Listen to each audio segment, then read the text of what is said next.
There you are, Henry Cavill, Alan Richardson, Henry Golding, and some of the cast. The Ministry of Ungentlemanly Warfare. One more. The Ministry of Ungentlemanly Warfare. Guys and girls, I watched this the other night, and you know what? I'm some kind of disappointed. But before I'm gonna say it why, just wanna greet you all. Good evening, blessed good evening. Thank you, Lord, for all the blessings that you gave, for all the trials and challenges. Blessed God, shout out to my family. Hindi ko na my mother, prayer, but I'm sing our baby, Chichen and Kiel. Shout out to all my first viewers who never get tired of my masterpieces. Thank you so much to everyone. To all my silent subscribers out there, to my new subscribers, hello. To my 10 loving countries, hello. You know what, guys? I'm some kind of disappointed with this movie because it's some kind of a boring, lots of talkies, less action scenes.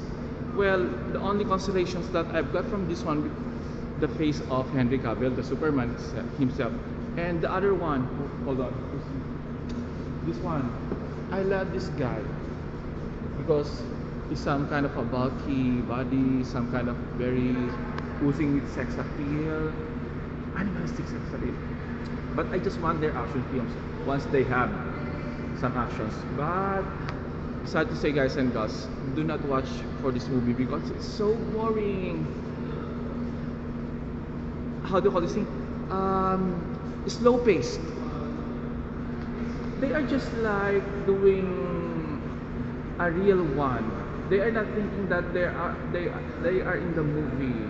They should maximize the time. They should trim down all the other talkies. But well, as you can see, the poster is some kind of a total blast. But sad to say, it's only the poster. Hold on. So we're still on the go, but not with the story. Even though those action scenes are like being real, when it blasts, it's blast. When it explodes, it's really explodes. And I like the way how they act on their each characters. And I also love the only girl here. But I'm thinking, and I'm